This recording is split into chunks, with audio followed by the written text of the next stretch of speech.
World War I. The qualitative transition from riding horses and rifles to tanks and military aircraft. Europe was in a state of great tension and turmoil at the beginning of the 20th century, which made it suffer from many threats, as there were multiple empires and kingdoms ruling different races, as each race wanted to monopolize independence and sovereignty for itself. Empires conspire and plot to overthrow each other and somehow attempt to colonize the rest of the world. Some remote and new countries that need support and a strong position to remain in the arena, a network of alliances that is difficult to understand and may even be very complex for some. Europe was waiting for a simple spark to ignite the flames of war, and indeed what was expected happened in 1914 during the visit of the heir to the throne of the Austria-Hungary Empire, Archduke Franz Ferdinand. He is currently visiting the city of Sarajevo, the capital of Bosnia. This man and his wife rode in an open car to attend a public celebration and a military parade. This visit angered a group of Bosnian Serbs because they believe that Bosnia belongs to the Slavic peoples. Indeed, after these people gathered, they decided on the decision that will change the fate of the world forever, and it is what will affect us for a new historical era: the assassination of the Archduke and his wife. This incident that will cause Europe to erupt in turmoil and move wars from horses to tanks. This group of young men somehow succeeded in assassinating the Archduke and his wife. From this incident, a crazy series of events broke out that turned the world upside down. The Austro-Hungarian government was angry at what happened and sent a final ultimatum in July 1914 with harsh demands and compensation, the most important of which was that Serbia open its doors and allow the Austrian army by entering, investigating and suppressing the groups suspected of having conspired in that incident. Serbia was in a very difficult position, especially since no country in the world would allow anyone to enter it like this, and with Austria's anger and giving Serbia a 48-hour deadline to comply with their orders, and indeed 48 hours passed and Serbia refused to allow any forces to enter. Despite its loss of its lands, Austria's position at that time was that it declared war on Serbia immediately. After the declaration of war, Russia took a position and decided to stand in defense of Serbia. Given that Russia and Serbia are two close countries, they are linked by religious and ethnic ties, and they are all Slavic. So Russia actually began to prepare for war and move its army westward in preparation for war, and it was a relationship. The French and the Russians were strong at that time, so France decided to side with the Russians in this war. Austria-Hungary expected this and received support from Germany before declaring war. Indeed, at the same time that the Russians were preparing, Germany declared war on France. The Germans' thinking at that time was that they would attack France first, since it was close and because the Russian army was far away and very large, so it would need until the time to fully prepare and arrive. So the Kaiser thought at that time, if they cross through Belgium quickly, all you have to do is take a small detour, and here you are in Paris. One of the recruits asked this question to the Tsar: "But sir, will Belgium really allow us to cross its lands with the army?" The Tsar's response was, "Don't worry, they will not dare to object to us. We are the best army in the world." And indeed, I gather Germany sent its forces near the Belgian border. As soon as it was proposed to order the army to cross through Belgian territory and take it as a crossing, Belgium responded with astonishment: "No, you cannot just march through our territory with your army voluntarily. Even if you were only going to cross Belgium," began to confront the Germans. What Germany did not expect was the great resistance that Belgium faced, which will prevent them. They were unable to move as quickly as they had hoped. Unfortunately for the Germans, Belgium had a defense treaty with Britain, so Britain declared war on Germany. The countries stationed in the center, namely Germany and Austria, were called the Central Forces, while the rest of the forces on the warring parties, France, Russia, Serbia, Britain, Belgium, were called the Allied Forces. Germany was going through a difficult time, as on top of the fierce resistance it faced from Belgium, the shocking news came that the Russian forces had arrived. The German army was terrified and began. The army was frightened and retreated, but they remedied the matter and reorganized their ranks and entered into a battle called Tannenberg between the Germans and the Russians. In this battle, the Germans crushed the Russians, and the number of German casualties in this battle was about 13,000 soldiers, as for the Russians there were between 120,000 and 170,000 casualties in this battle. This battle proved to the world that this war would not be just an ordinary war. The era of machine guns, artillery, and military planning did not bring you anything if the ranks were not organized and supplies were not delivered continuously. The reason for the Russians' loss was their inability to adequately supply the forces, and they were not organized in this war. He can endure and support himself with supplies. He is the winner in the end as the battles continue. Finally, Germany was able to inflict great damage on Russia and make it retreat. On the contrary, with Austria, the Russians were able to inflict great damage on them and make them retreat about 100 miles south of their lands. In another failed attempt by Austria, they tried to attack Serbia. They were defeated in front of them in a shameful way.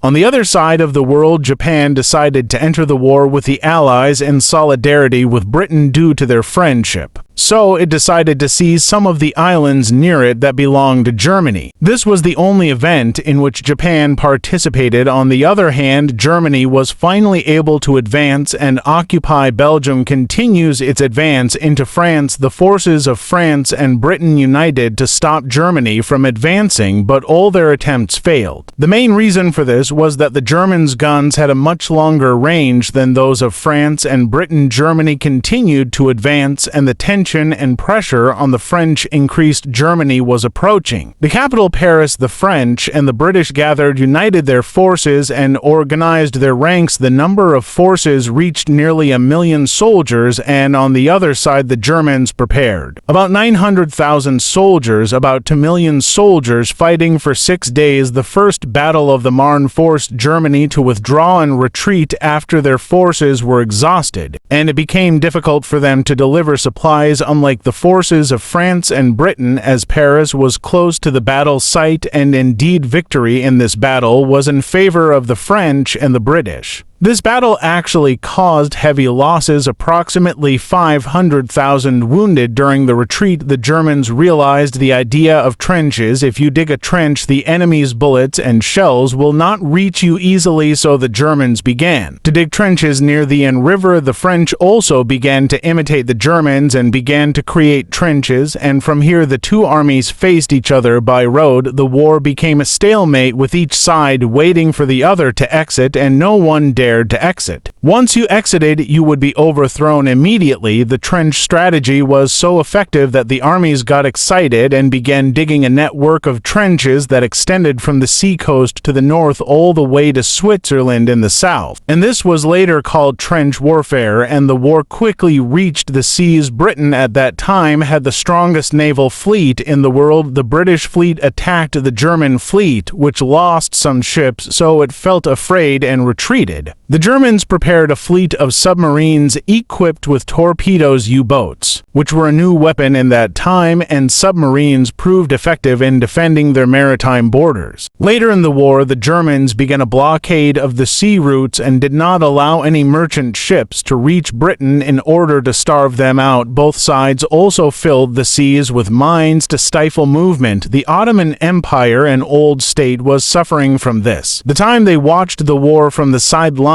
all this time and did not interfere, but they had a better relationship with the Central Powers. Germany, specifically Germany, presented to it the idea of entering and helping it in the event of Russia attacking Austria in the war. The Ottoman Empire's answer was approval, because it thought that wars would restore its glory days and make it stands up again, and has already bought some ships from Germany and attacked some Russian ports and municipalities in the Black Sea raid. This angered the Russians, so the Russian, British, and French forces gathered and began firing on the Ottoman Empire. This is the story of how the Ottoman Empire joined this war. On the other side of the globe, Britain and Germany fought many naval wars until they reached South America, once near the coast of Chile and another near the islands Falklands. Forces fought battles there. The Ottoman Empire and Germany closed an important sea crossing. This upset the British and made them send forces from India, Australia, and New Zealand to open the crossing again, but they failed miserably. On the other side of the Ottoman Empire, British and Indian forces occupied the city of Busra in order to control it, and they sailed their ships to the Tigris River to reach the city of Baghdad. They attacked some towns on their way there, but before they could reach Baghdad, the Ottoman Empire responded fiercely, which forced the British to retreat to a place called Kut al-Amara, and there the Ottoman army besieged them, forced them to surrender, and captured about 10,000 British soldiers. Italy had played a neutral role until now, but they really wanted to get some lands from this war. So they went to Austria and tried to bargain with it by giving them some lands in exchange for it standing on their side as the face of the Austrian government. Italy rejected the offer immediately, so it went to intervene. With the Allies, they continued to confront Austria for a long time until they withdrew after a shameful defeat after the Battle of Caporetto. The state of war between Germany and France has not changed until now. The trench warfare was very slow, so the Germans planned a crazy attack against France that might turn the tide of war and exhaust France. As they targeted the city of Verdun, the Germans prepared for the greatest attack in human history. The battle lasted 9 months. With the presence of trenches, no one was able to make progress. Another battle broke out between the Germans and the French. The British armies were near a river called the Somme. Both sides suffered heavy losses, especially the British, but the German army retreated slightly, only a few kilometers. In the west, Romania joined the Allies, Bulgaria joined the Central Powers, and the two countries fought. Greece was in the middle of the conflict, so they decided to enter as well, and they overthrew their king. And they joined the Allies. Britain won a small victory by using tanks, but trench warfare was making tanks ineffective enough. Throughout this war, there was one country out of sight. The United States of America was almost neutral. They did not send any troops and did not declare war on anyone yet, but they were loaning countries. The Allies, Britain, France, and their partners sums of money. To be frank, the American economy flourished as a result of this war, because they now had customers who were willing to pay for weapons, food, raw materials, and borrow large sums of money. The United States lent the Allies so much money that they found themselves in a situation strange. As she began to think, what if the Allied forces did not win the war? The United States of America would be in an unenviable position, as it had bet all its money on the victory of the Allied forces. Germany did not remain silent for long regarding America's position on the war. It is true that it did not enter the war, but it supported its enemies. The Germans decided to sink all ships coming from the United States of America as support for its enemies, to starve them. Germany was not satisfied with that only, but it sent a message to Mexico addressing Mexico, declaring war on the United States of America. In return, Germany will help Mexico financially and help it recover its lands from America, the occupied states such as Texas, Arizona, and New Mexico. In the end, the Germans' plans failed because the British eavesdropped on communications and informed the United States of America, which declared war on Germany in 1917. America did not send any troops soon because they were needed. It took a long time to prepare for the war. The situation was deteriorating little by little in Russia. It was plagued by food shortages and many defeats. The people began to revolt against the Tsar until he abdicated his position, as that revolution was a plan orchestrated by Germany. The new Russian government was exhausted and decided to end the fighting, and peace began with the Central Forces. And indeed, after Russia's withdrawal, Britain and France became in danger. It could exert all its strength in confronting them without fearing the idea that the Russians would attack them. The only solution to balance the alliance was the entry of America into the arena, which took an exaggerated amount of time. The preparation of the army of the United States of America was very slow. The Germans have one idea, which is that they are already exhausted and The entry of America into the arena may turn the tide on them. The Germans must win. Before the arrival of the United States forces, Germany launched a crazy attack targeting Paris, in which it used all the equipment it has: weapons, tanks, planes, bombs, everything you can carry. But in the end, we know that it is war. The trenches, no matter what you do, will remain neutral. After this attack, the United States of America finally arrived, but they shocked the French and the British and said that they would act as independent forces. But after discussions and reprimands from the Europeans, they agreed to send more forces now and send the rest of the forces later. Romania lost the war against the Central Forces and signed a peace treaty, and Germany and Austria-Hungary began dividing some of the lands that Russia had seized. Meanwhile, an unforeseen event happened. Germany was witnessing some rebellions from within its army, the formation of soldiers who were affected by the Russian Revolution, and the intrigue that Germany had hatched began to seep into it. To make matters worse for both sides, for the Central and Allied forces, a disease pandemic spread around the world, the Spanish flu, a virulent and destructive subtype of the H1N1 virus. However, the forces were already exhausted from the fighting, but the disease increased the damage many times over. However, the British, American, and French forces gathered and began to inflict damage after another against the army. The exhausted the Germans began to retreat, and the coalition forces